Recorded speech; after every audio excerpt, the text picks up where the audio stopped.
Technical side അത്രയും ഒരു ഹൈപ്പിലാണ് നിൽക്കുന്നത്, അത്രയും ഒരു പീക്ക് ലെവലിലാണ് അതിൻ്റെ ഒരു ടെക്നിക്കൽ ലെവലിൽ നിൽക്കുന്നത്. അപ്പോൾ അത് എത്രത്തോളം ചാലഞ്ചിങ് ആയിരുന്നു ആ ഒരു ക്യാരക്ടർ? പടത്തില് ഏറ്റവും ചാലഞ്ചിങ് റോള് ഞാൻ പറയുന്നത് ഇത് രജിഷയുടെ ഒരു ഫ്രീഡ എന്ന് പറഞ്ഞ ക്യാരക്ടറാണ്.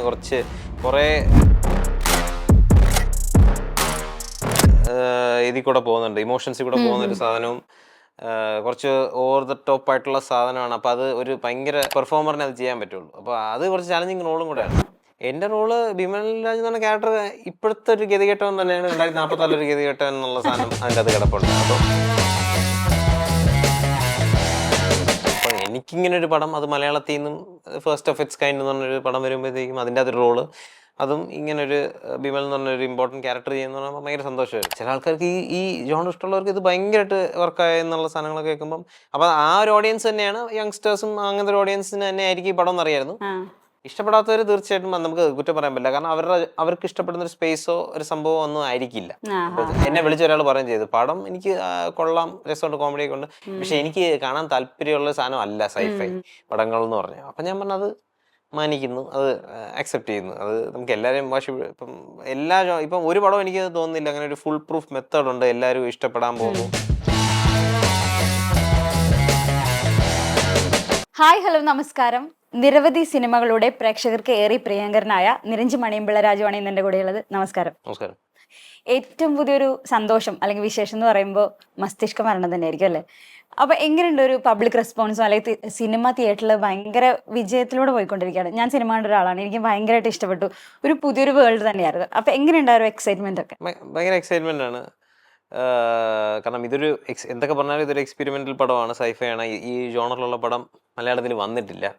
ഇതുമായിട്ട് കമ്പയർ ചെയ്യാൻ നമുക്ക് അങ്ങനെ ഇപ്പം വേണമെങ്കിൽ ഗഗനചാരി എന്ന് പറയാം, പക്ഷേ ഗഗനചാരിയും ആയിട്ടും ഡിഫറെൻ്റ് ആണ്, ഡിഫറെൻറ്റ് വേൾഡ്സ് എന്ന് വേണമെങ്കിൽ പറയാം. അതൊരു പോസ്റ്റ് അപ്പോക്കലിപ്റ്റിക് അങ്ങനെ സംഭവമാണ്. ഇതൊരു ഡിസ്റ്റോപ്പിയൻ ഫ്യൂച്ചർ എന്ന് വേണമെങ്കിൽ പറയാം.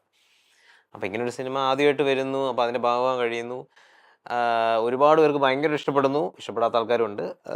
പക്ഷെ നമുക്ക് പറയാൻ പറ്റില്ല എല്ലാവരും സാറ്റിസ്ഫൈ ചെയ്യുന്നൊരു സിനിമ അങ്ങനെ ഉണ്ടായിട്ടില്ലെന്നാണ് എൻ്റെ ഒരു ബലമായ വിശ്വാസം. പക്ഷേ ഇത് ഇഷ്ടപ്പെട്ടവർ അങ്ങനെ അവർ വലിയ മെസ്സേജസും അല്ലെങ്കിൽ വലിയ സ്റ്റാറ്റസുകളും കാര്യങ്ങളൊക്കെ ഇടുമ്പോൾ ഭയങ്കര സന്തോഷം. അവർ അത്രയും എക്സ്പ്ലെയിൻ ചെയ്ത് അല്ലെങ്കിൽ ആ വേൾഡിലോട്ട് കയറി എന്ന് പറഞ്ഞപ്പോൾ ഭയങ്കര സന്തോഷമുണ്ട്.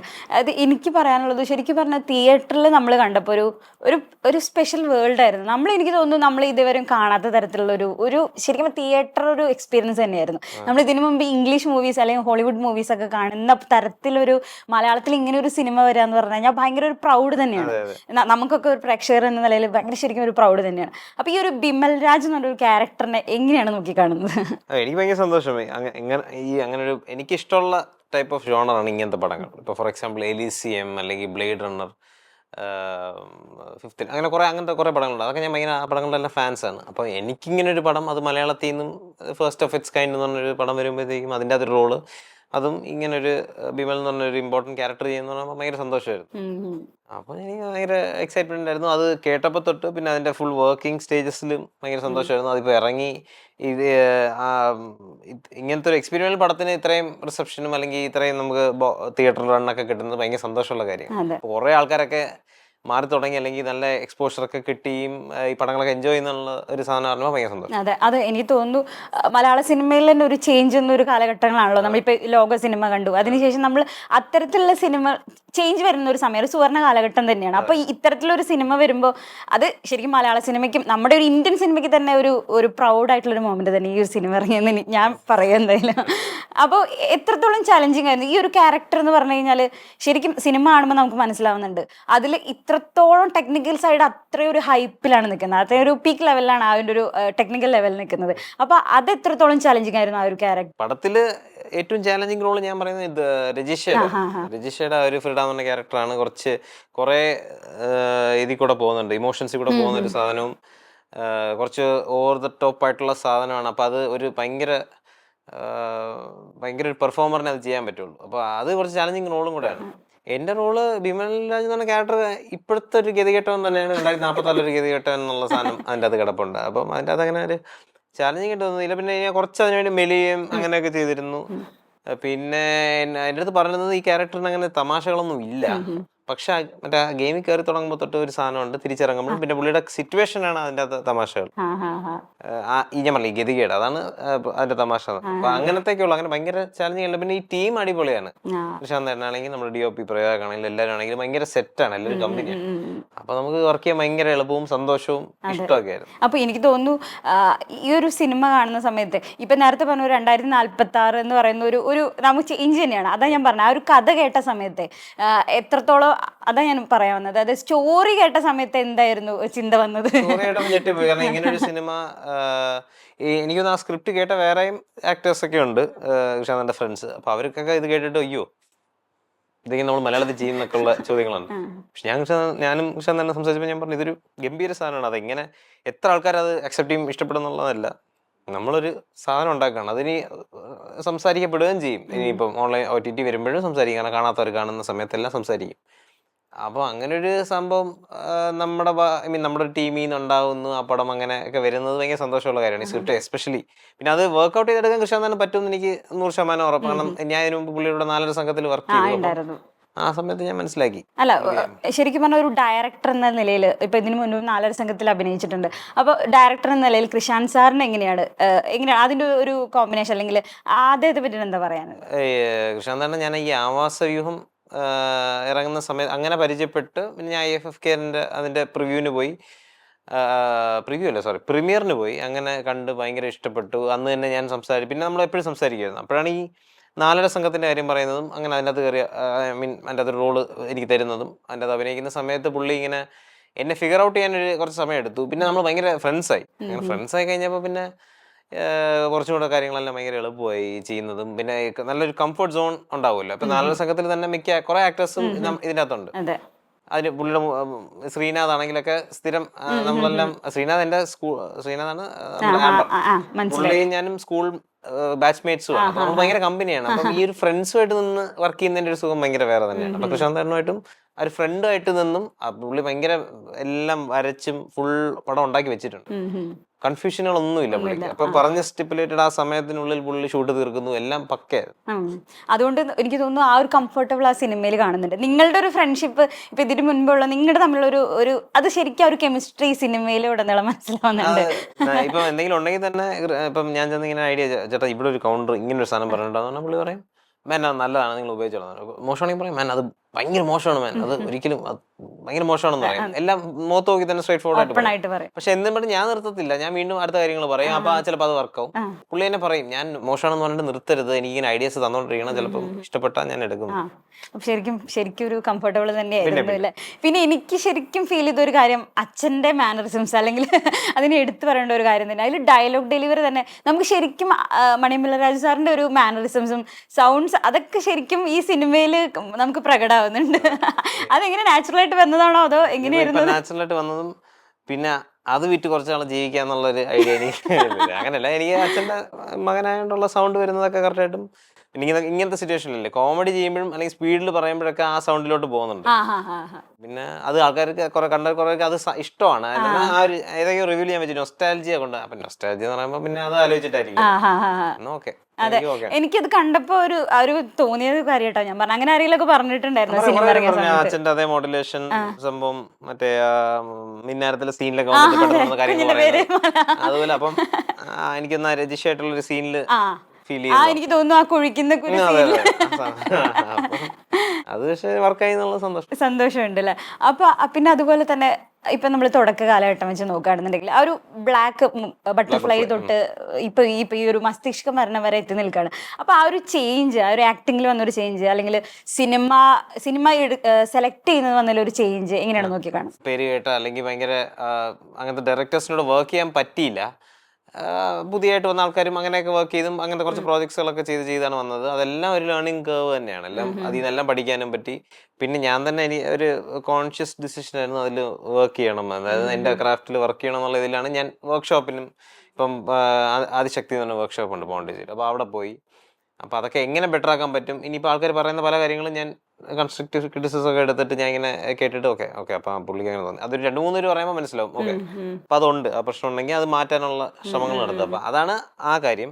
സിനിമകൾ ഇപ്പം നല്ല നല്ല ടീമുകളുടെ കൂടെ പടം ചെയ്യുന്നതിലാണ് നമ്മൾ എത്ര അഭിനയിക്കാൻ അറിയാമെന്നൊക്കെ പറഞ്ഞാലും അതെ. നല്ലൊരു പ്രോജക്റ്റിന്റെ ഭാഗമായില്ലെങ്കിൽ ഒന്നും ഒരു പ്രത്യേകിച്ച് വലിയ കാര്യമില്ലെന്ന് മനസ്സിലാക്കി. അപ്പൊ ഇപ്പം നല്ല പ്രോജക്റ്റുകളുടെ ഭാഗമാകാനുള്ള ശ്രമങ്ങളാണ്. അപ്പം അത് സപ്പോർട്ടിങ് ക്യാരക്ടേഴ്സ് ആയിരിക്കാം, എന്ത് വില്ലൻ ആയിരിക്കാം, എന്താണ്. അപ്പൊ അങ്ങനെ അതാണ് ഇപ്പോഴത്തെ ഒരു ഐഡിയോളജി ഫ്രണ്ടോട്ട് പോകാൻ. എനിക്ക് തോന്നുന്നു ചില നടന്മാർ അല്ലെങ്കിൽ ആക്ടേഴ്സ് പറയുന്നത്, അതായത് നല്ലൊരു സംവിധായകന്റെ അടുത്ത് എത്തുമ്പോൾ നമ്മുടെ അല്ല അത്രയും ഒരു ഇവരുടെ കയ്യിൽ കാലിബർ ഉണ്ട് എന്ന് മനസ്സിലാവുന്നത്. അതുപോലെ എനിക്ക് തോന്നിയിട്ടുണ്ടായിരുന്നു. ഇത്രയും സിനിമ ചെയ്തെങ്കിലും ഇപ്പൊ ഫൈനൽസിൽ നല്ലൊരു ക്യാരക്ടറായിരുന്നു, ആ ഒരു ക്യാരക്ടർ കാക്കിപ്പടയിൽ നല്ലൊരു ക്യാരക്ടറായിരുന്നു.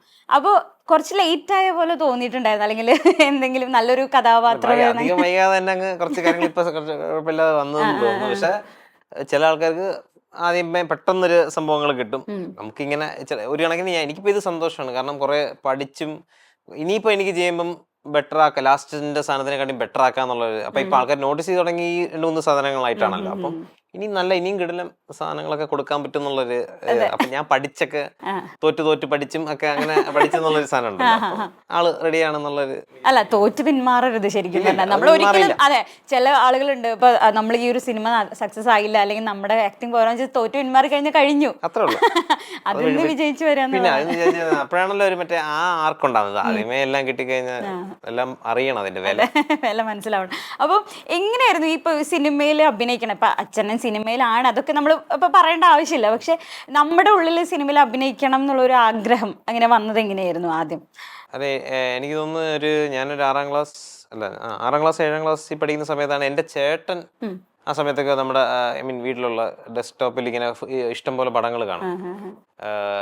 ഹോളിവുഡ് പടങ്ങളും എല്ലാം ഡൗൺലോഡ് ചെയ്തിരുന്ന് കാണും. ടൊറന്റിൽ ഡൗൺലോഡ് ഇങ്ങനെ കണ്ടോണ്ടിരിക്കുന്ന സമയത്ത് എന്നെ കൂടെ വിളിച്ചിരുത്തി അങ്ങനെ കാണിക്കാൻ തുടങ്ങി. അങ്ങനെ അപ്പോഴേ ആ സമയത്ത് എനിക്ക് കുറെ നല്ല കിടിലം പടങ്ങൾ കാണാനുള്ള, അല്ലെങ്കിൽ ആ യങ് ഏജിൽ അത് കാണാൻ പറ്റും. അപ്പൊ അച്ഛനെക്കാട്ടിയും കൂടുതൽ എനിക്കൊന്ന് കൂടുതൽ ഇതിലോട്ട് ഇൻഫ്ലുവൻസ് ചെയ്ത ചേട്ടനെന്ന് വേണമെങ്കിൽ പറയാം. ചേട്ടൻ അപ്പൊ ഭയങ്കര സിനിമ ഇപ്പോഴും നല്ല നല്ല പടങ്ങളും സീരീസുകളൊക്കെ കണ്ടിട്ട് വിളിച്ച് പറയുന്ന ചേട്ടനാണ്. അപ്പം അങ്ങനെ പുള്ളിയുടെ രീതിയിൽ കണ്ടും എനിക്ക് ആക്ടർ ആവണമെന്നുള്ളത്. പിന്നെ അപ്പൊ അച്ഛനും അറിയാം എൻ്റെ ആഗ്രഹം ഇത് എവിടെയാണ് കിടക്കുന്നത്.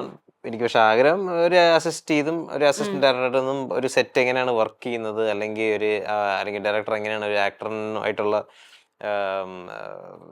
ഒരു കോ എക്സിസ്റ്റ് ചെയ്ത് എങ്ങനെയാണ് പോകുന്നത് എന്നുള്ളതൊക്കെ പഠിക്കണമെന്നുണ്ടായിരുന്നു. അതിന് മുമ്പ് തന്നെ ഞാൻ സ്കൂളിൽ പഠിക്കുന്ന സമയത്താണ് ഈ ബ്ലാക്ക് ബട്ടർഫ്ലൈ ചെയ്തത്. പിന്നെ അത് കഴിഞ്ഞിട്ട് ഞാൻ എൻ്റെ കോളേജും പിന്നെ എൻ്റെ മാസ്റ്റേഴ്സും എല്ലാം കഴിഞ്ഞിട്ടാണ് ഞാൻ തിരിച്ച് പിന്നെ ബോബി എന്നുള്ള പടത്തിൽ തുടങ്ങിയത്. പിന്നെ ഞാൻ ഇങ്ങനെ ഇവിടെ വരെ എത്തി നിൽക്കുകയാണല്ലേ. അപ്പൊ ശരിക്കും ഇത്രയും സിനിമകൾ ചെയ്തിട്ട് നമുക്ക് ഏറ്റവും ഇഷ്ടപ്പെട്ടുള്ള ഒരു കഥാപാത്രം ഉണ്ടാവുമല്ലോ, അല്ലെങ്കിൽ ചലഞ്ചിങ് ആയിരിക്കാം. ചലഞ്ചിങ് എന്ന് പറയണേക്കാട്ടും കൂടുതൽ നമ്മുടെ മനസ്സിൽ ഇപ്പോൾ ഇഷ്ടമുള്ള ഒരു ക്യാരക്ടർ ഉണ്ടായിരിക്കുമല്ലോ. അങ്ങനെ പറയുമ്പോൾ ഏത് കഥാപാത്രമായിരിക്കും? അതിപ്പം തീർച്ചയായിട്ടും മസ്തിഷ്കം ഞാൻ പറയുള്ളൂ. കാരണം എനിക്കത് ഭയങ്കര ആ ക്യാരക്ടറിന് അങ്ങനെ ഒരു വേൾഡും ഒരു പുതിയ സാധനം, അല്ലെങ്കിൽ അങ്ങനെ വേറെ കഥാപാത്രങ്ങൾ ഇപ്പം നമ്മൾ ചെയ്തതെല്ലാം പല പടങ്ങളിലും വന്നിട്ടുള്ള കഥാപാത്രങ്ങളും ഇങ്ങനെ ജോലിയിൽ നടക്കുന്നവൻ, അല്ലെങ്കിൽ കോളേജിൽ പഠിക്കുന്നവൻ, അങ്ങനെ എല്ലാം ഇത്. പക്ഷെ ഇതൊരു ആ വേൾഡിൽ ഓൺലൈൻ ലൈബ്രറിയാണ്, അത് പടത്തിൽ പറയുന്നില്ല. പക്ഷെ ഇങ്ങനെ ആ ഒരു ട്രോമയിൽ ജീവിക്കുന്നു, ഗെയിം വേറെ ആൾക്കാരുടെ മെമ്മറീസ് ലിവ് ചെയ്യുന്നു. അപ്പൊ അങ്ങനെ സാധനം ചെയ്തിട്ടില്ല, കേട്ടിട്ടുമില്ല. അപ്പം അത് ചെയ്യാൻ പറ്റിയത് ഭയങ്കര സന്തോഷം തന്നെ. പക്ഷെ എന്നാലും ആദ്യ സിനിമകളിലൊക്കെ വെച്ച് നോക്കുമ്പോൾ ബോബിയുടെ കാര്യമൊക്കെ ചില ആൾക്കാർ പറയാറുണ്ട്, ഫൈനൽസിന്റെ കാര്യം പറയാറുണ്ട്. ഫൈനൽസിന്റെ പക്ഷെ ഞാൻ ഇപ്പോഴും കാണുമ്പോൾ ഞാൻ ഇങ്ങനെ ആലോചിക്കാം, അത് കുറച്ചുകൂടെ ഇപ്പം കാണുമ്പോൾ ഞാൻ കുറച്ചുകൂടെ ഇനിയും നന്നായിട്ട് ചെയ്യാൻ പറ്റുമായിരുന്നു. പക്ഷെ അന്ന് എനിക്ക് ആ എക്സ്പോഷർ ഇല്ല, അല്ലെങ്കിൽ ആ ഒരു ട്രെയിനിങ് വർക്ക്ഷോപ്പിന് പോയതിന്റെ ട്രെയിനിങ് ഒന്നും ഇല്ല. കിട്ടിക്കഴിഞ്ഞപ്പം ഇനിയിപ്പം കുറച്ചും കൂടി നമ്മുടെ ഒരു കരിയർ അല്ലെങ്കിൽ നമ്മുടെ ആക്ടിങ് കുറച്ചുകൂടി നന്നാക്കാൻ പറ്റിയെന്ന് തന്നെയാണ്. അതിപ്പോഴും എല്ലാം കാണുമ്പോഴും, അതിപ്പം മസ്തിഷ്കം കാണുമ്പോഴും എനിക്ക് തോന്നും സാധനങ്ങൾ എന്തൊക്കെ നന്നാക്കാമായിരുന്നു. അപ്പൊ അങ്ങനെ വേണമെന്ന് തോന്നുന്നുണ്ട്. പിന്നെ അതുപോലെ തന്നെ ഒരു സിനിമ തിരഞ്ഞെടുക്കുമ്പോൾ ആദ്യം കഥയ്ക്കാണോ കൂടുതൽ പ്രാധാന്യം കൊടുക്കുന്നത്, അല്ലെങ്കിൽ ആ ഒരു കഥാപാത്രം ഏറ്റവും കൂടുതൽ എന്തിനായിരിക്കും? രണ്ടും നോക്കും. പക്ഷെ ഞാൻ പറഞ്ഞില്ല, കഥ ആസ് എ ഹോൾ ആൾക്കാർ കണക്ട് ആയാലേ ആ കഥാപാത്രത്തിന് ഒരു ഇമ്പോർട്ടൻസ് അതിൻ്റെ അകത്ത് വരുള്ളൂ. അപ്പം എനിക്കൊന്ന് കഥയ്ക്കായിരിക്കും കൂടുതൽ ഇമ്പോർട്ടൻസ്. കഥയ്ക്കായിരിക്കും. എന്നാലും കഥാപാത്രത്തിന് വേണ്ടിയിട്ട് എന്തെങ്കിലും പ്രിപ്പറേഷൻസ് ഒക്കെ എടുക്കാറുണ്ട്? എടുക്കാൻ റെഡിയാണ്. പിന്നെ തീർച്ചയായിട്ടും വന്ന അവർ പറയുന്ന പോലെ ചെയ്യാൻ ഞാൻ എപ്പോഴും റെഡി തന്നെയാണ്. അപ്പോൾ ശരിക്കും നിരഞ്ജൻ എന്ന് പറയുന്ന ഒരു ഡയറക്ടർ പറയുന്ന, ഇപ്പൊ പലരും പറയാറുണ്ട് നമ്മുടേതായിട്ടുള്ള കുറച്ചും കൂടിയും കാര്യങ്ങൾ സജഷൻസ് ഒക്കെ കൊടുത്തിട്ടുള്ള ഒരു ഡയറക്ടറുടെ ഒരു ആക്ടറാണെന്ന് പറയും. അത് ഡയറക്ടർ പറയുന്ന തരത്തിൽ അഭിനയിക്കുന്ന ഒരു ആക്ടർ. ശരിക്കും ഇതിൽ ഏതായിരിക്കും? ശരിക്കും ഡയറക്ടർ പറയുന്ന രീതിയിൽ അഭിനയിക്കുന്നതാണ് ഇഷ്ടം. പിന്നെ ഇപ്പൊ ഈ കോമഡി സാധനങ്ങളൊക്കെ വരുന്ന സമയത്ത് ഇപ്പൊ അങ്ങനെ ഒരു ഡയറക്ടർ അത്രയും കംഫർട്ടുള്ള ഡയറക്ടറും അതിനുള്ള പെർമിഷൻ തരുന്ന ഡയറക്ടർ ആണെങ്കിൽ നമുക്കും പറയാം ചേട്ടാ ഇവിടെ ഈ ഇത് ഇടാമോ ഈ ഐഡിയാസ് ഇടാമോ എന്നൊക്കെ പറയാൻ പറ്റും. ചില ഡയറക്ടേഴ്സിന് അത് ചിലപ്പം താല്പര്യം കാണില്ല. പുള്ളി അവര് പറയുന്ന ഒരു സാധനം കാണും, മീറ്റർ കാണും, എല്ലാം കാണും. അപ്പൊ അതിനനുസരിച്ച് ചെയ്യാൻ ഞാൻ റെഡിയാണ്. എനിക്കിങ്ങനെ അഡാപ്റ്റബിൾ അല്ലെങ്കിൽ ചെയ്യാൻ റെഡിയാണ്, ഓക്കെ ആണ്. എനിക്ക് ഏതായാലും ജോലി കിട്ടുന്നതാണ് ഏറ്റവും വലിയ കാര്യം. അപ്പൊ അച്ഛൻ എന്തെങ്കിലും സിനിമ കാണുമ്പോൾ അഭിപ്രായങ്ങളൊക്കെ പറയാറുണ്ടോ സിനിമകളെ പറ്റിയിട്ടും, അല്ലെങ്കിൽ സിനിമ കാണുന്ന സമയത്ത് എന്തൊക്കെ അഭിപ്രായങ്ങളൊക്കെ പറയാറുണ്ട്? പണ്ടത്തെ ചില സാധനങ്ങളൊക്കെ കണ്ടിട്ട് ഭയങ്കരമായിട്ട് മോശമായിട്ട് പറഞ്ഞിട്ടുണ്ട്. വളരെ മോശം പടം, വളരെ മോശമായിട്ട് പറഞ്ഞിട്ടുണ്ട്, വളരെ മോശം അഭിനയം എന്നൊക്കെ പറയും. അപ്പൊ അതും വീട്ടിൽ നിന്ന് തന്നെ അത് കിട്ടുമ്പോൾ നല്ല രസമാണ്. അപ്പം കുറച്ചും കൂടെ പഠിക്കാനും നന്നാവാനൊക്കെ തോന്നും. അതെ. അപ്പൊ ഈ മസ്തിഷ്ക മരണം കണ്ടിട്ടുണ്ടായിരുന്നു? അത് ഭയങ്കര ഇഷ്ടപ്പെട്ടു. അതൊക്കെ ഭയങ്കര വർക്കാണ്. അതും നല്ലൊരു സംഘവും അല്ലെങ്കിൽ ഫൈനൽ ഷൂട്ടൊക്കെ കുറെയൊക്കെ നല്ലതൊക്കെ പറയും. അതിന്റെ ഇടയിൽ മോശം വരുമ്പോൾ പറയും ഭയങ്കര മസിൽ എടുത്തെന്നൊക്കെ പറയും. അതെല്ലാം പറയും. അല്ല, എനിക്ക് തോന്നുന്നു സിനിമയ്ക്ക് ഒരു ക്രിട്ടിസൈസ് ചെയ്യണം തന്നെയാ പറയുന്നത്. എനിക്ക് എന്റെ ഒരു അഭിപ്രായത്തിൽ പറയുന്നത് രണ്ട് തരത്തിലും പറയുമ്പോഴാണ് നമുക്ക് കുറച്ചുകൂടി നന്നാകാൻ തോന്നുന്നത്. അപ്പൊ അതൊക്കെ കേൾക്കാറുണ്ട്. അച്ഛൻ പറയാറുണ്ട്. അമ്മയാണ് പിന്നെ എല്ലാം സപ്പോർട്ട് ചെയ്യും. പിന്നെ അമ്മമാർ അങ്ങനെയാണല്ലോ, മക്കൾ എന്ത് ചെയ്താലും. അല്ല, അമ്മ പുറത്തു കിടന്ന് പറയില്ല, പക്ഷെ അമ്മ ഒന്നും കുറ്റമൊന്നും നമുക്കൊരു ഒരു വിഷമം തോന്നുന്നതിലൊന്നും അങ്ങനൊന്നും പറയില്ല. അഭിനയം കൊള്ളാം, എല്ലാത്തിനും കൊള്ളാം. അമ്മയുടെ അമ്മ അതേ പറയുള്ളൂ. ചേട്ടൻ ക്രിട്ടിസൈസ് ചെയ്യും, അച്ഛൻ ക്രിട്ടിസൈസ് ചെയ്യും, വൈഫ് ക്രിട്ടിസൈസ് ചെയ്യും, എല്ലാവരും ക്രിട്ടിസൈസ് ചെയ്യും. അതുപോലെ എനിക്ക് ഇപ്പൊ ഈ മസ്തിഷ്ക മരണം പോലെ തന്നെ എനിക്ക് ഇഷ്ടപ്പെട്ട ഒരു വെബ് സീരീസ് ആയിരുന്നു ഇപ്പൊ നാലര സംഘം എന്ന് പറയുന്നത്. അതിലും എനിക്ക് തോന്നുന്നു ഗാങ്സ്റ്റർ മൂവിയിൽ ഇതുപോലെ ഒരു ഈ കൃഷ്ണാന്ത് സാറിന്റെ ഒരു മൂവി എടുത്ത് നോക്കുന്ന ഒരു പ്രത്യേകത എനിക്ക് മനസ്സിലായത്. ഇങ്ങനെ ഇത്തരത്തിലൊക്കെ ചിന്തിക്കാൻ പറ്റുമെന്നുള്ളതാണ് നമ്മൾ ആലോചിക്കുന്നത്. ഇത്തരത്തിൽ ഒരു കഥ എങ്ങനെ കൊണ്ടുപോകും എന്നുള്ളത് ഒരു വലിയൊരു കഴിവ് തന്നെയാണ്. അപ്പൊ ആ ഒരു സിനിമ എടുത്ത് നോക്കുകയാണെന്നുണ്ടെങ്കിൽ കുറേ ഒരു മേക്ക് ഓവർ ചെയ്യുന്നുണ്ട്, ഒരു ചെറിയൊരു യങ്സ്റ്റർ ആയിട്ട്. അതൊക്കെ എങ്ങനെ ഉണ്ടായിരുന്നു അതിന്റെ മേക്ക് ഓവർ? നൈസ് എക്സ്പീരിയൻസ് ആയിരുന്നു. പിന്നെ അതും ഇതുപോലെ കൃഷ്ണാന്ത് കാര്യം പറയുകയാണെങ്കിൽ അതും സീരീസും മസ്തിഷ്കമോനോട് രണ്ടും കൂടെ സൈഡ് ടു സൈഡ് കമ്പയർ ചെയ്ത് കഴിഞ്ഞാൽ രണ്ടും ഡിഫറെന്റ്, ഭയങ്കര എൻറ്റയർലി ഡിഫറെന്റ് വേൾഡുകളാണ്. ഡിഫറെന്റ് ഒരു മേക്കിംഗ് ശൈലിയാണെങ്കിൽ പോലും ഭയങ്കര വ്യത്യാസമാണ്. അതിൻ്റെ അകത്തും ശരിയാണ് കോമഡി സാധനങ്ങളൊക്കെ ഉണ്ട്. അപ്പൊ അങ്ങനെ പല പല ജോണേഴ്സ് ചെയ്യാൻ പറ്റുന്ന ഒരു ഡയറക്ടർ എന്നുള്ള സാധനവും കിടപ്പം. ഇനിയിപ്പോ അടുത്ത ചെയ്യാതിരിക്കുന്നതും ഭയങ്കര ആരും പ്രതീക്ഷിക്കാത്ത സാധനങ്ങൾ തന്നെയാണ്. അതിന്റെ കൂടെ മാസ് പടമുണ്ട്. അപ്പം എല്ലാം ചെയ്യാൻ റെഡി ആയിട്ട് സജ്ജമായിട്ട് നിൽക്കുന്ന ഒരു ഡയറക്ടർ. എനിക്ക് അതിൻ്റെ അകത്ത് ഭയങ്കര, നമ്മൾ 6 മാസം എൻ്റെ ഷൂട്ട് ഉണ്ടായിരുന്നു. കാരണം 6 എപ്പിസോഡ് എന്ന് പറയുമ്പോൾ ഏതാണ്ട് 2-3 പടങ്ങളുടെ അടുപ്പിച്ചുള്ള ലെങ്ത് ഉണ്ട്. ആ സമയത്ത് അതും എൻ്റെ അത് ശ്രീനാഥ് നമ്മൾ ഇതുപോലെ ഫാമിലി ആയിട്ട് ഭയങ്കര സന്തോഷമായിട്ടും ഈ ഇതെല്ലാം ഓരോ കാലഘട്ടം ഷൂട്ട് ചെയ്ത് പോന്നു. പിന്നെ അതും ഇറങ്ങി ആൾക്കാർ കുറെ പേർക്ക് ഇഷ്ടമുള്ള ഭയങ്കര ഇഷ്ടപ്പെട്ട സീരീസും കൂടെയാണ്. സന്തോഷം. അതുപോലെ ട്രിവാൻഡ്രം സ്ലാങ് ഭയങ്കരമായിട്ട് 2 വർഷമായിട്ട് ഞാൻ ഇപ്പൊ അങ്ങനെ രക്ഷപ്പെട്ടു പോകുന്നത്. ഈ നാലര സംഘമാണെങ്കിലും മസ്തിഷ്കമാണെങ്കിലും ട്രിവാൻഡ്രം സ്ലാങ് ആണ്. അപ്പൊ അതെനിക്ക് കമ്പാരിറ്റീവ്ലി എളുപ്പമാണ്. ഞാൻ ട്രിവാൻഡ്രംകാരനായിട്ട്. പിന്നെ വ്യത്യാസമായിട്ട് ചെയ്തത് എനിക്കൊന്ന് മധുരമനോരമത്തിലും ഫൈനൽസിലുമാണ് ആ സ്ലാങ് കുറച്ചെങ്കിലും വ്യത്യാസം. ഇതിപ്പോ ചിലർ ആരൊക്കെ ചോദിക്കുന്നത് നിയോ കൊച്ചി എന്ന് പറഞ്ഞിട്ടും എന്തുകൊണ്ട് തിരുവനന്തപുരം ഭാഷ? ഞാനിപ്പോ കൊച്ചിയിൽ ഇരുന്നല്ലേ ഇന്റർവ്യൂ ആണ്. കൊച്ചിയിലോട്ട് മാറുന്ന ട്രിവാൻഡ്രംകാരുണ്ട്. അല്ലെ, അത് സംസാര ഇതിൽ വന്നു പോകുന്നതാണ്. ചിലപ്പോ നമ്മള് ശ്രമിക്കും, പക്ഷെ അത് ഓട്ടോമാറ്റിക്കായിട്ട് ചിലപ്പോ വന്നു പോകും. നമുക്ക് അങ്ങനെ തന്നെ വേണം എന്നൊരു ആള് പറയാം, ഡയറക്ടർ പറയാണ് ഇങ്ങനെ എനിക്ക് ഈ സ്ലാങ് വേണമെന്നുണ്ടെങ്കിൽ തീർച്ചയായിട്ടും പഠിക്കാൻ ഓക്കെയാണ്.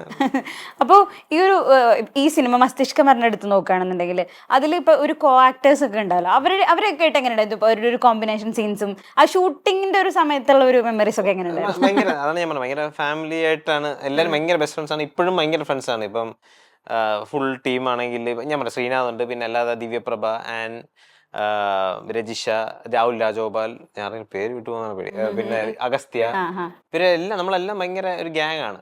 മിഥുൻ ഉണ്ട്. അങ്ങനെ കുറെ പേര് നമ്മൾ ഭയങ്കര രസമായിട്ടും ഫാമിലി ആയിട്ടും. നമ്മുടെ ഷൂട്ട് കൊച്ചിയിൽ മാത്രമല്ല, തായ്ലാൻഡിൽ ഷൂട്ട് ചെയ്ത്, ഹോങ്കോങ്ങിൽ ഷൂട്ട് ചെയ്തു. അപ്പം ഇത് മറ്റേ കോളേജ് ട്രിപ്പ് പോലെ പോവാണ് നമ്മളെല്ലാം. ഇപ്പം പ്രൊമോഷൻസിനാണെങ്കിലും ബാംഗ്ലൂര് പോകുന്നു, അവിടെ പോകുന്നു, ഇവിടെ പോകുന്നു. നമ്മളപ്പം ഫുൾ മറ്റേ ഒരു ടീമായിട്ടും ഒരു കോളേജിൽ പഠിക്കുന്ന സമയത്ത് എങ്ങനെയായിരുന്നു അതുപോലെ ഗ്യാങ് ആണ് ഇപ്പം. ഇപ്പോഴും അല്ലെ ആ ഒരു ഫ്രണ്ട്ഷിപ്പ് കീപ്പ് ചെയ്ത് പോകുന്നുണ്ടല്ലേ? അല്ല, ആ ഒരു സിനിമയിൽ ഇപ്പൊ ഈ സിനിമ സ്റ്റാർട്ട് ചെയ്ത സമയത്ത് നമുക്കൊരു ചിന്ത ഉണ്ടാവും. ഇപ്പൊ കുറെ സിനിമകൾ ഇപ്പൊ ഞാൻ നേരത്തെ പറഞ്ഞ പോലെ തന്നെ സുവർണ്ണ കാലഘട്ടം എന്ന് വേണമെങ്കിൽ പറയാന്ന് പറഞ്ഞു. അപ്പോൾ ഈ സിനിമ വന്ന സമയത്ത് പ്രേക്ഷകർ എങ്ങനെ ഏറ്റെടുക്കും എന്നുള്ള തരത്തിൽ എന്തെങ്കിലുമൊക്കെ ഒരു ഓൾറെഡി അറിയാമായിരുന്നു ഇതൊരു എല്ലാവരും നമ്മൾ അങ്ങനെ ഇങ്ങനെ ഒരു സാധനത്തിലോട്ട് എക്സ്പോഷർ ഉണ്ടാവണോ എന്നുള്ളൊരു ഭാഷ നമുക്ക് കുടിക്കാൻ പറ്റില്ല. കാരണം ഇതൊരു ജോണർ, അങ്ങനത്തെ ജോണറാണ്. ചില ഫോർ എക്സാമ്പിൾ നമ്മുടെ തമിഴ് ആക്ടർ, എൻ്റെ ഭയങ്കര ഇഷ്ടമുള്ള ആക്ടറാണ് സിദ്ധാർത്ഥ്. പുള്ളി ഈ പടം കണ്ടിട്ട് 2 സ്റ്റോറിയാണ് ഇട്ടിരുന്നത്. പുള്ളിക്ക് അത്ര ഇഷ്ടപ്പെട്ടു. പുള്ളിനെ രജിസ്റ്റർ വിളിച്ചപ്പം 3ാമത് കാണാൻ പോകുന്നു പറഞ്ഞു. 2 പ്രാവശ്യം പടം കണ്ടു, 3ാമത് കാണാൻ പോകുന്നു. ചില ആൾക്കാർക്ക് ഈ ജോണർ ഇഷ്ടമുള്ളവർക്ക് ഇത് ഭയങ്കരമായിട്ട് വർക്കായ എന്നുള്ള സാധനങ്ങളൊക്കെ കേൾക്കുമ്പം അപ്പം ആ ഒരു ഓഡിയൻസ് തന്നെയാണ്, യങ്സ്റ്റേഴ്സും അങ്ങനത്തെ ഒരു ഓഡിയൻസിന് തന്നെ ആയിരിക്കും ഈ പടം എന്നറിയായിരുന്നു. ഇഷ്ടപ്പെടാത്തവർ തീർച്ചയായിട്ടും നമുക്ക് കുറ്റം പറയാൻ പറ്റില്ല. കാരണം അവർക്ക് ഇഷ്ടപ്പെടുന്ന ഒരു സ്പേസോ ഒരു സംഭവമോ ഒന്നും ആയിരിക്കില്ല. എന്നെ വിളിച്ച ഒരാൾ പറയുകയും ചെയ്തു, പടം എനിക്ക് കൊള്ളാം, രസമുണ്ട്, കോമഡി ഒക്കെ ഉണ്ട്, പക്ഷെ എനിക്ക് കാണാൻ താല്പര്യമുള്ള സാധനം അല്ല സൈഫൈ പടങ്ങൾ എന്ന് പറഞ്ഞു. അപ്പം ഞാൻ പറഞ്ഞത് മാനിക്കുന്നു, അത് അക്സെപ്റ്റ് ചെയ്യുന്നു. അത് നമുക്ക് എല്ലാവരെയും ഇപ്പം ഒരു പടം എനിക്ക് തോന്നുന്നില്ല അങ്ങനെ ഒരു ഫുൾ പ്രൂഫ് മെത്തേഡ് ഉണ്ട് എല്ലാവരും ഇഷ്ടപ്പെടാൻ പോകുന്നു. കുറ്റം പറയുന്ന എല്ലാ കുറെ പേര് കാണും. അപ്പൊ തീർച്ചയായിട്ടും അതെല്ലാം നമ്മൾ മാനിക്കണം. അല്ല, ജഡ്ജ് വ്യൂവേഴ്സ് അല്ലെങ്കിൽ പ്രേക്ഷകർ ജഡ്ജ് ചെയ്യാന്ന് പറയുന്നത് ഇപ്പൊ അത് ഉണ്ട്. നമുക്ക് അവര് പറയും അതിനെ ബൈപ്പാസ് ചെയ്ത് പോകുന്ന എനിക്കൊന്നും ഒരു സംഭവമില്ല. എല്ലാം എന്ത് പടം വന്നാലും അങ്ങനെ പറയുന്ന വിഭാഗം കാണും. ഇത് ചിലപ്പോൾ നോട്ട് എവരിവൺസ് കപ്പ് ഓഫ് ടീ എന്ന് പറയുന്നവര് കാണും. അത് ഇപ്പൊ റൊമാൻറ്റിക് പടം കാണാൻ ഇഷ്ടപ്പെടാ ആൾക്കാർ കാണും, വിരോധികളാണ്, നമുക്ക് പറയാൻ പറ്റില്ല. അല്ല, എനിക്ക് തോന്നുന്നു പലതരത്തിലുള്ള സിനിമകൾ ആളുകൾ പറയും കോമഡി ഇഷ്ടമുള്ളവരുണ്ടാവും, അല്ലെങ്കിൽ ഇത് ഇഷ്ടമുള്ളവരുണ്ടാവും. ഇതെന്ന് പറഞ്ഞു കഴിഞ്ഞാൽ വേറൊരു വേൾഡ് തന്നെയാണ്. അത് എല്ലാവർക്കും ഇഷ്ടപ്പെടണം എന്നുള്ള നമുക്ക് പറയാൻ പറ്റില്ല ഒരിക്കലും. ഇപ്പൊ എന്റെ ഇവിടെ ഫ്രണ്ട്സ് കണ്ട കുറെ പേർക്ക് ഭയങ്കര വർക്കായവരുണ്ട്, ഒന്നും മനസ്സിലാത്തവരുണ്ട്. എന്റെ അടുത്ത് പിന്നെ കുറെ ഡൗട്ടുകളൊക്കെ വിളിച്ച് ചോദിച്ചിട്ടുണ്ട്. അപ്പൊ ഞാൻ മനസ്സിലാക്കി. അതെ. അപ്പോൾ ശരിക്കും 4.5 സംഘത്തിന് ശേഷം ഈ ഒരു സിനിമ ചെയ്യുമ്പോഴേ ഇതുപോലെ നമ്മുടെ ഇപ്പൊ ഈ പറഞ്ഞ പോലെ ആക്ടിങ്ങിന്റെ ഒരു ചേഞ്ച് ഒന്നും പറഞ്ഞല്ലോ, ഇതേപോലെ തന്നെ വേറെ തരത്തിലുള്ള ചേഞ്ചസ് ഉണ്ടാവുമല്ലോ. നമ്മൾ അത് കഴിഞ്ഞിട്ട് അടുത്തൊരു സിനിമ ചെയ്യുന്നു കൃഷാന്ത് സാറിന്റെ.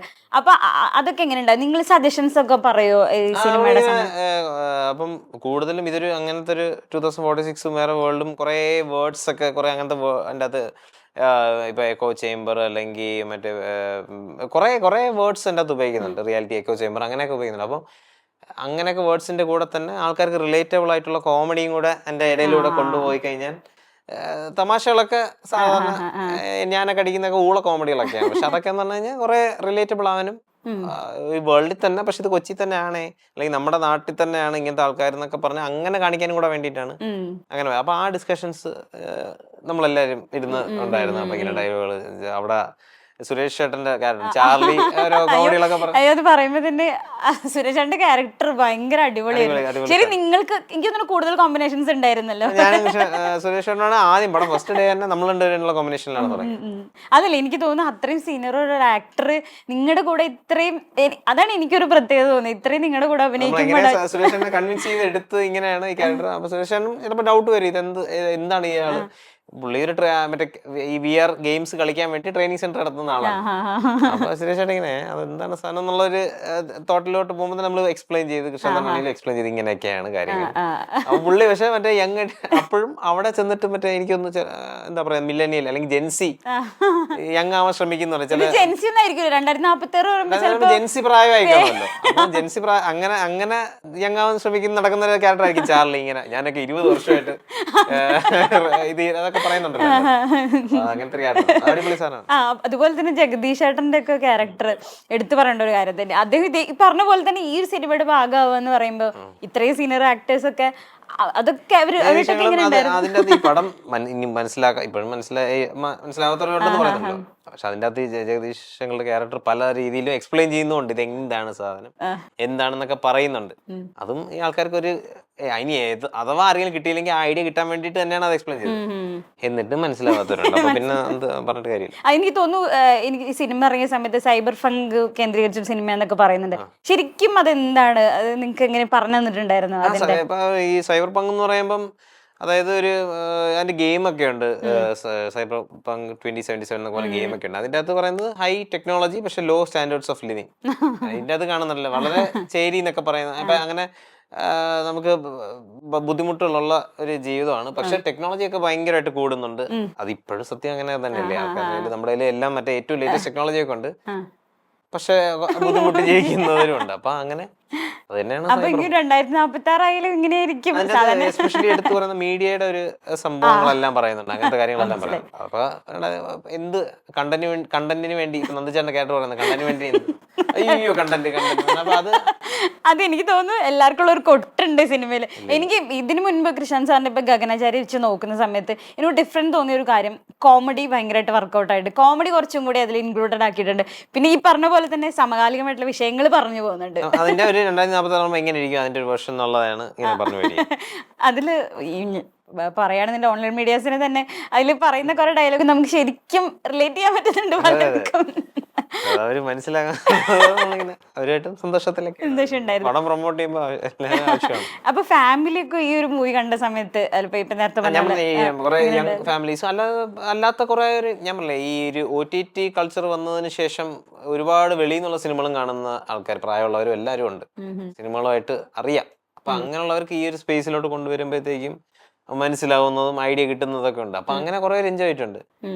മനസ്സിലാക്കാൻ പറ്റാത്തവർക്ക് ഒരിക്കലും മനസ്സിലാവില്ല. അപ്പൊ പിന്നെ അത് ഏത് ഏജ് ഗ്രൂപ്പിലാണ്, യങ് ആണെങ്കിലും ഓൾഡ് ആണെങ്കിലും. അപ്പം നമ്മൾ അങ്ങനെ ടാർഗറ്റഡ് ഓഡിയൻസ് ഏജ് ഗ്രൂപ്പ് ഇതാണെങ്കിലും കുറെ പേർക്കൊക്കെ ഭയങ്കരമായിട്ട് വർക്കായി വർക്കായിട്ടുണ്ട്. അത് ശരിക്കും എല്ലാവരും തൃപ്തിപ്പെടുത്തിയിട്ടൊന്നും ഒരു സിനിമ ചെയ്യാൻ പറ്റില്ല. പിന്നെ പലപ്പോഴും പലരും പറയുന്നത് ഞാൻ കേട്ടിട്ടുണ്ട്, ഡയറക്ടേഴ്സിന്റെ കുറെ ആഗ്രഹങ്ങൾ ഉണ്ടാവുമല്ലോ, അവർക്ക് ഇങ്ങനെ ഒരു ജോണറിൽ സിനിമ ചെയ്യണം. പലരും ഞാൻ പറയുന്നത് കേട്ടിട്ടുണ്ട്, അവരുടെ ഒരു ആഗ്രഹങ്ങളും കൂടിയാണ്. ബാക്കി എല്ലാം തൃപ്തിപ്പെടുത്തിയ ഒരു സിനിമ ചെയ്യാൻ പറ്റണമെന്നില്ല. അത് പ്രേക്ഷകർക്ക് ഇഷ്ടാവുകയാണെന്നുണ്ടെങ്കിൽ ഇഷ്ടാവും, ഇല്ലാത്തവർ ഇത്രയും റെസ്പോൺസുകളും കാര്യങ്ങളും ഓൺലൈൻ റിവ്യൂസും അല്ലെങ്കിൽ നോർത്ത് ഇന്ത്യയിൽ അല്ലെങ്കിൽ ഭരദ്വാജ് അങ്ങനെ പോലെ ആൾക്കാരൊക്കെ ഭയങ്കര റിവ്യൂസ് നമ്മൾ ഭയങ്കര ഓവർവെൽംഡ് ആയിപ്പോയി. സന്തോഷം അതിന്റെ ഇടയിൽ 2-3 നെഗറ്റീവ് ഒക്കെ വരുന്ന സന്തോഷം തന്നെയാണ്, അത് കേൾക്കണമല്ലോ. അത് മാത്രമല്ല കൃഷ്ണാന്തേട്ടന് ഭയങ്കര ആഗ്രഹം അങ്ങനെ ഒരു ജോണർ ചെയ്യണമെന്നുണ്ടെങ്കിലും അത് ചെയ്യാനുള്ള റിസ്ക് എടുക്കാനും അല്ലെങ്കിൽ അത് ചെയ്യാനുള്ള ഒരു ഇതൊക്കെ ഉള്ളത് പുള്ളിക്കാണ്. പുള്ളിക്ക് എന്തെന്ന് അത് ചെയ്യും പുള്ളി. അത് സേഫ് ആണോ, നമുക്ക് ഇത് വെച്ച് നമുക്കൊരു റോം കോം അല്ലെങ്കിൽ ഒരു കോളേജ് പടം എടുത്താൽ എങ്ങനെ ഇരിക്കും എന്നുള്ള ചിന്താഗതിനെ കാട്ടിയും ഞാനത് ചെയ്യും. അത് ഫസ്റ്റ് ഓഫ് ഇറ്റ്സ് കൈൻഡ് ആയിരിക്കും എന്നുള്ള രീതിയിൽ. ഇപ്പൊ ആവാസയോ എടുത്താലും അതൊരു സൂപ്പർ ഹീറോ പടം എന്ന് വേണമെങ്കിൽ പറയാം അതിൻ്റെ അകത്ത്. പക്ഷെ അതെല്ലാം ചെയ്യാൻ പുള്ളിക്ക് ആ ഗട്ട്സ് ഉണ്ടെന്ന് ഭയങ്കര അതാണ് ഒരു എല്ലാ തരത്തിലുള്ള സിനിമകളും ഇവിടെ മലയാളത്തിലും വരണം എന്ന് ആഗ്രഹിക്കുന്നവരായിരിക്കുമല്ലോ ഇവിടെ ഡയറക്ടേഴ്സ് ആയാലും അവരുടെ ആഗ്രഹം കൊണ്ടുവന്ന സിനിമയായിരിക്കും. അതിൽ ശരിക്കും വിജയിച്ചിട്ടുണ്ട് തന്നെ പറയാൻ പറ്റുള്ളൂ. പിന്നെ ഇപ്പൊ ഇത്രയും സിനിമകൾ ചെയ്തതിലുണ്ടല്ലോ, ഇനി എനിക്കൊരു ക്യാരക്ടർ ചെയ്യണം. ഇതൊരു ഇപ്പൊ പറഞ്ഞു ഏറ്റവും ഇഷ്ടപ്പെട്ടുള്ള ഒരു ക്യാരക്ടറായിരുന്നു മസ്തിഷ്ക മരണത്തിലെന്ന് പറഞ്ഞു. ഇനി ചെയ്യണം എന്നൊരു ആഗ്രഹം ഉണ്ടായിരുന്ന ഒരു ഇപ്പൊ കാക്കിപ്പടയില് പോലീസ് ക്യാരക്ടർ ആയിരുന്നു. അപ്പൊ ഏതായിരിക്കും പറയാൻ പറ്റുക? അങ്ങനെ എന്തെങ്കിലും ഉണ്ടോ ആഗ്രഹങ്ങൾ? ചെയ്യാൻ ആഗ്രഹം എല്ലാം എന്റെ കുറെ ആഗ്രഹങ്ങളുണ്ട്. ഒരു നല്ലൊരു വില്ലനായിട്ട് അഭിനയിക്കണം, നല്ല പടങ്ങൾ. ഇതുപോലെ ഒരു 5 മിനിറ്റത്തെ കാര്യമാണെങ്കിലും ഒരു വരുന്ന സ്പേസ് ഭയങ്കര രസമാക്കണം എന്നൊക്കെ ഉള്ള ആഗ്രഹങ്ങളാണ്. എല്ലാ ടൈപ്പ് റോളുകളും ചെയ്യാൻ ഇഷ്ടമാണ്, കംഫർട്ടബിളും ആയിരിക്കില്ല, ചെയ്യാൻ താല്പര്യമുണ്ട്. ചാലഞ്ച് അത് രസമായിരിക്കും. അല്ല ഇപ്പൊ നേരത്തെ പറഞ്ഞു ഇപ്പൊ 4 സംഘത്തിലൊക്കെ മേക്ക് ഓവർ തന്നെ അല്ലെങ്കിൽ ഇത്രയും ഒരു ചെറിയ പ്രായം കാണിക്കുന്നത് കുറച്ച് ബുദ്ധിമുട്ടുള്ള കാര്യം തന്നെയാണ്. നമ്മുടെ ഒരു അല്ല ഞാൻ അത്ര പ്രായമില്ല നീ അങ്ങനെയല്ല സ്കൂൾ കാലഘട്ടം എന്ന് പറഞ്ഞാൽ കുറച്ച് ബുദ്ധിമുട്ടുള്ള കാര്യം തന്നെയാ. അത്രയും ഒരു ഇപ്പൊ ധനുഷിന്റെ ഒക്കെ മറ്റേ നമ്മൾ തമിഴിലെ മൂവി കണ്ടിട്ടുണ്ട്. അതിലൊക്കെ എന്ന് പറഞ്ഞാൽ നമ്മൾ ഈ പറഞ്ഞ പോലെ അതിലോട്ട് കൊണ്ടുവരാൻ എന്നുള്ള എളുപ്പമുള്ള കാര്യമല്ല. അതിലൊക്കെ ശരിക്കും വിജയിച്ചിട്ടുണ്ട്. അപ്പൊ പിന്നെ ഇനിയിപ്പോ വരാൻ പോകുന്ന സിനിമകൾ ഏതൊക്കെയാണ്? അല്ല ഇപ്പം എന്റെ അടുത്ത് കുറെ പേര് വിളിച്ചിട്ട് പറഞ്ഞത് ദൈവം ഇനി നല്ല പടങ്ങൾ മാത്രമേ ചെയ്യാവുള്ളൂ, അപ്പൊ നോക്കിയും കണ്ടൊക്കെ ചെയ്യണം. അപ്പൊ ഞാനും ഇപ്പൊ ഇങ്ങനെ സ്ക്രിപ്റ്റുകൾ കേൾക്കുന്നുണ്ട്. 2-3 സാധനങ്ങൾ ഡിസ്കഷൻ സ്റ്റേജ് എല്ലാം കഴിഞ്ഞ് അടുത്ത സ്റ്റേജിലോട്ട് പോകാനുള്ള രീതിയിൽ ഇരിക്കുകയാണ്. അതൊക്കെ വേറെ എൻ്റെ ഡിഫറെന്റ് ജോണേഴ്സ് ഒക്കെയാണ്. മറ്റേ ഫുൾ കോമഡി ടീം പടം അങ്ങനെയൊക്കെയാണ്. അപ്പം അതൊക്കെ ഇങ്ങനെ നടന്നുകൊണ്ടിരിക്കുന്നുണ്ട്. ഇനിയിപ്പോ കൃഷ്ണൻ സാറിന്റെ അടുത്ത മൂവിയിലൊക്കെ ടോവിനോ ചേട്ടനും ദർശനയും കൂടെ ഉള്ള പടമാണ്. അതിൽ പ്രതീക്ഷിക്കാൻ പറ്റുന്നുണ്ട്. അപ്പൊ ശരിക്കും പറഞ്ഞപ്പോ നേരത്തെ പറഞ്ഞ പോലെ തന്നെ ഇഷ്ടമുള്ള കഥാപാത്രങ്ങൾ ഇനിയും ചെയ്യാൻ പറ്റട്ടെ, നല്ല നല്ല സിനിമകളുടെ ഭാഗമാകാൻ കഴിയട്ടെ. ഇപ്പൊ ഈ നേരത്തെ പറഞ്ഞ പോലെ തന്നെ ഇനി മുന്നോട്ട് പോവുക, അല്ലെങ്കിൽ ഇനി നല്ല നല്ല കഥാപാത്രങ്ങളായിട്ട് നമ്മുടെ മുന്നിൽ എത്തട്ടെ എന്ന് ഞാൻ ആശംസിക്കുന്നു. അപ്പൊ വളരെയധികം നന്ദി. Thank you.